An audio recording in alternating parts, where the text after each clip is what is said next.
Estamos começando mais um nosso Viva Bem com essas imagens lindas da nossa alegre, linda Porto Alegre, né? A gente vai falar de um assunto muito legal, porque a gente vai falar de muita vida em Porto Alegre. A gente vai falar exatamente de quem já passou dos 60. Isso é muito bom e cada vez mais essa população aumenta. Segundo o IBGE, Instituto Brasileiro de Geografia e Estatística, cresce então o número desses idosos que estão morando sozinhos. Tá batendo palma aí que já está morando sozinha? Pois isso é bom, né?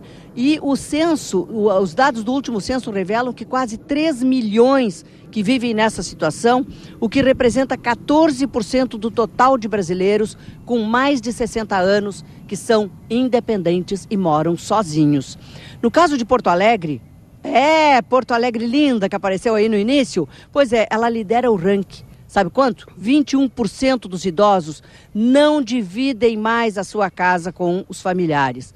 E para falar sobre este assunto, que a gente não podia deixar passar aqui no programa, a gente conversa a partir de agora com Eliane Blesman, gerontóloga e presidente do Departamento de Gerontologia da Sociedade Brasileira de Gerontologia e Geriatria.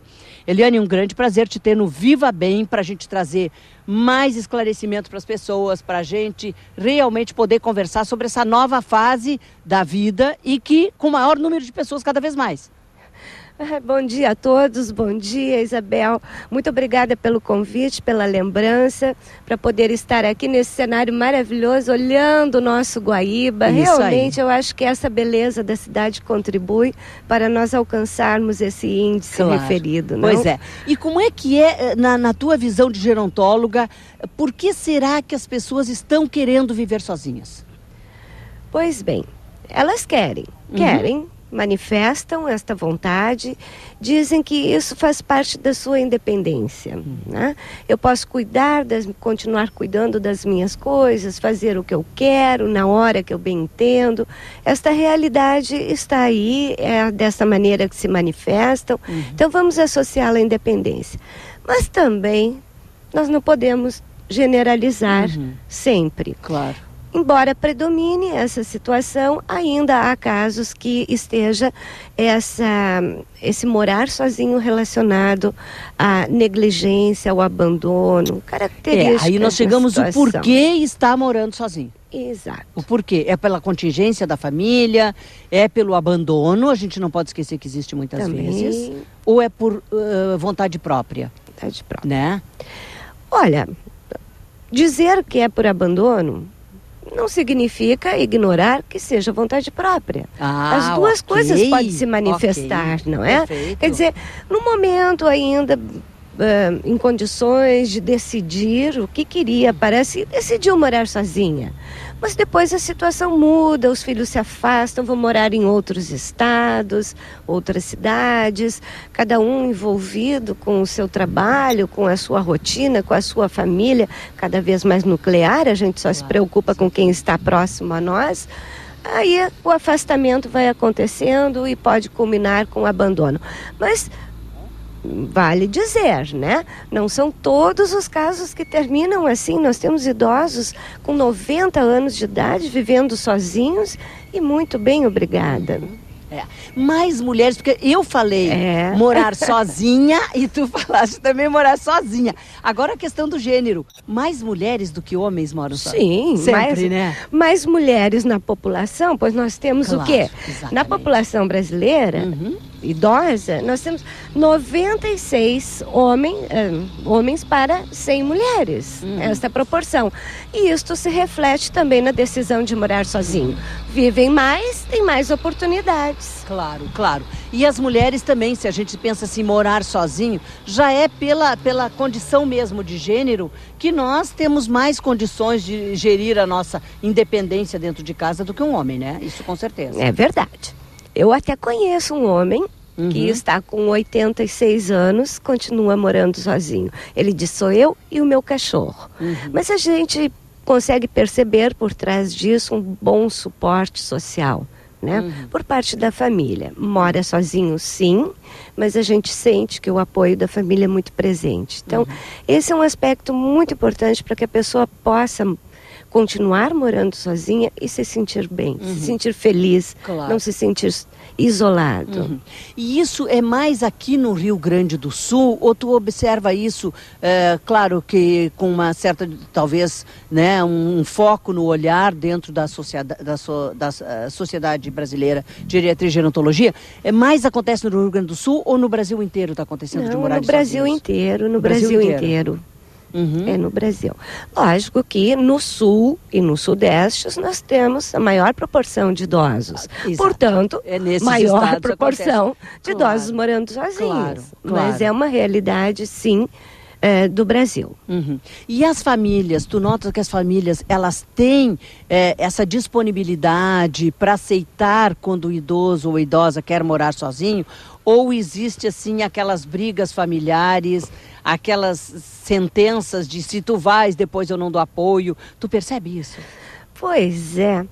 Assim, no dia a dia, trabalhando em um projeto de extensão na universidade, com pessoas idosas, né? Eu ouço muito relatos de situações de vida. Eu não tenho mais ouvido isso. Agora, eu tenho podido acompanhar, né? Situações onde, depois do momento da independência, fica difícil voltar para casa. Isto sim.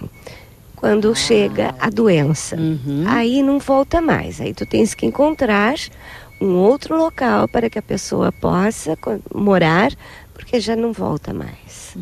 Claro, porque aí é uma dificuldade, né? Isso que a gente não falou ainda sobre os acidentes né, domésticos que podem acontecer, essa adaptação das casas para que o idoso...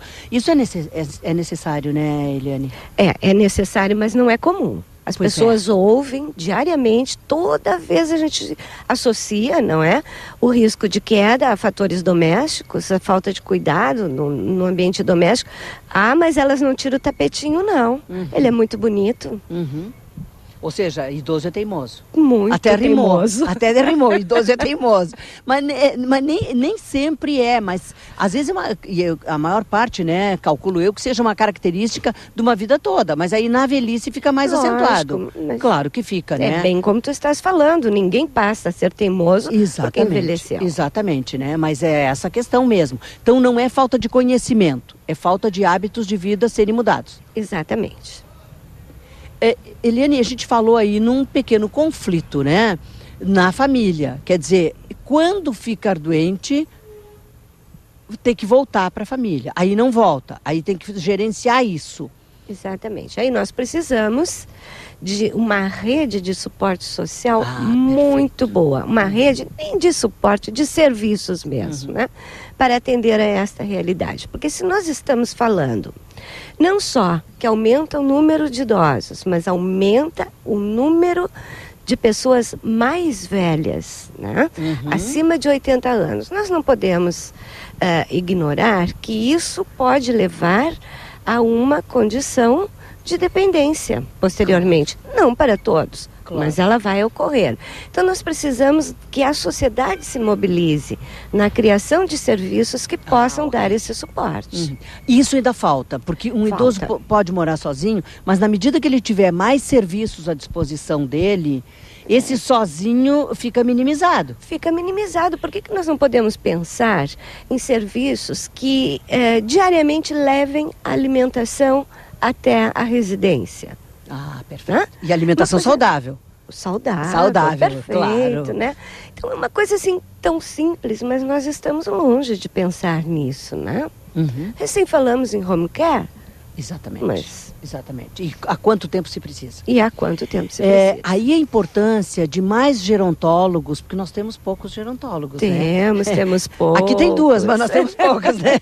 Muito poucos gerontólogos. Geriatras já se nota um aumento, não se nota? Nota-se o aumento, mas é na mesma proporção. Também está aumentando o número de gerontólogos, também, sim. Né? Para esse suporte. Que às vezes fazer uma especialização em gerontologia no momento da vida não significa que tu vais destinar a tua vida profissional àquele conhecimento, né? Então os cursos eles estão cada vez em maior número, mas a profissão, incorporar como um campo de atuação é que é mais difícil. Claro. Porque não há reconhecimento. Lógico, lógico. Na sociedade, recentemente houve um congresso, né? Exatamente para reunir o Brasil todo no Rio de Janeiro, os representantes. Esses momentos são muito importantes, né, Eliane? Para essa troca de experiências e de conhecimento. Por isso que nós continuamos vinculados à Sociedade Brasileira de Geriatria e Gerontologia, que é uma sociedade científica que oportuniza essa troca de experiências, essa troca de conhecimento. Muitos pesquisadores levam seus últimos dados adquiridos em pesquisas. E um momento assim de um congresso brasileiro é um momento de tu reunires diferentes áreas de conhecimento, né? Claro. Quer dizer, tu não fica só com geriatra, tu não fica só com um professor de educação física, com nutricionista, mas todos, né, a multidisciplinariedade ali está contemplada. Então nós podemos pensar em todos os aspectos do envelhecimento. Claro. E esse oferecimento de um tipo de encontro desses também é uma grande e produtiva divulgação da sociedade. Ah, sim, sem dúvida. Com certeza, né? Lógico. Claro.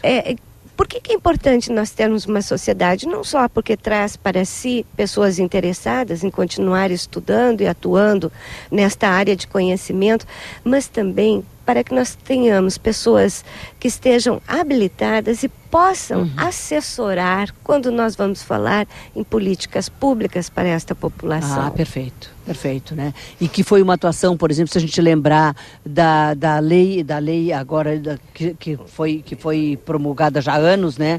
Do Estatuto do Idoso. O quanto foi muito, muito benéfica essa atuação sempre presente, né, nesses momentos. Sim, aliás, começou, se nós vamos pensar, na própria Constituição Federal. Que também já houve, né? Em 1988 já havia movimentos de idosos, principalmente em São Paulo, vinculado ao SESC, que foi a instituição pioneira, né, no trabalho nesta área. Ali eles já mobilizaram idosos que procuraram inscrever suas necessidades na Constituição.